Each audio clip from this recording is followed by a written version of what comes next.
మనిషి పుట్టినప్పుడు అతని మెదడు ఖాళీ బోర్డు, ఏమీ రాసి ఉండదు. ఈ మాట చెప్పినవాడు జాన్ లాక్. అతను ఒక గట్టి పదం వాడాడు. లాటిన్ లో దీన్ని అంటారు టబులా రాసా. అర్థమేంటంటే మనసు ఒక ఖాళీ పలక. జాన్ లాక్ చెప్పాడు, మనిషి పుట్టేటప్పుడు మనసుకు ఏ జ్ఞానము ముందే రాదు. పాపం లేదు, పుణ్యం లేదు, కులం లేదు, మతం లేదు. అన్ని తర్వాత వస్తాయి, అనుభవం నుంచి వస్తాయి. జాన్ లాక్ రాకముందు ప్రపంచం ఏమనుకుందో తెలుసా? కొంతమంది జన్మతో గొప్పవారు, రాజు కొడుకు రాజే అవుతాడు. నీ స్థానం దేవుడు నిర్ణయించాడు. అంటే నువ్వు పేదగా పుట్టావా, అది నీ తలరాత. నువ్వు దళితుడిగా పుట్టావా, అది నీ కర్మ. కానీ జాన్ లాక్ అన్నాడు, ఇది అబద్ధం. నీ జీవితాన్ని నిర్ణయించే జన్మ కాదు, నీ అనుభవం.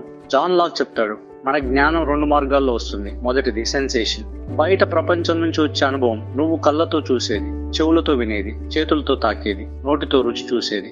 ఇవన్నీ నీ మెదడులోకి వెళ్తాయి. రెండవది రిఫ్లెక్షన్, మన లోపల జరిగే ఆలోచన.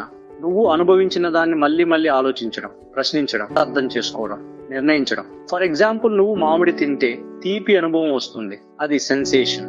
ఆ తీపి గురించి రాత్రి ఆలోచిస్తే, ఎందుకు ఈ మామిడి ఇంత తీపిగా ఉంది, ఈ తీపి ఎక్కడి నుంచి వచ్చింది, అది రిఫ్లెక్షన్. ఇలా చిన్న చిన్న అనుభవాలు చేరి నీ మెదడు నిండుతుంది, నీ జ్ఞానం పెరుగుతుంది. ప్రపంచంలో 60 ఏళ్ల మూర్ఖుడు ఉన్నాడు, 20 ఏళ్ల మేధావి ఉన్నాడు.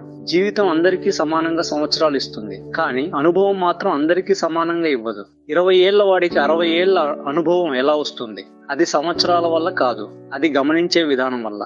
సమాజం ఏమంటుంది? వయసు పెద్దదైన వాడికి అనుభవం ఎక్కువ.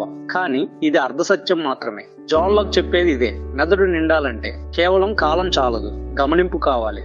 వయసు సంఖ్య మాత్రమే, జ్ఞానం నీ నిజమైన వయసు, అనుభవం నీ నిజమైన సంపద. జాన్ లాక్ చెప్పినట్టు మెదడు ఖాళీ పలక, దానిపై ఏమి రాస్తావో అదే నీ జీవితం అవుతుంది. నువ్వు చదివేది జాగ్రత్తగా ఉండాలి, నువ్వు వినేది జాగ్రత్తగా ఉండాలి, నువ్వు ఎవరితో ఉంటావో జాగ్రత్తగా ఉండాలి. ఒక మూర్ఖుడితో కాసేపు గడిపితే నీలో మూర్ఖత్వం చేరుతుంది. ఒక జ్ఞానితో కాసేపు గడిపితే నీలో జ్ఞానం చేరుతుంది.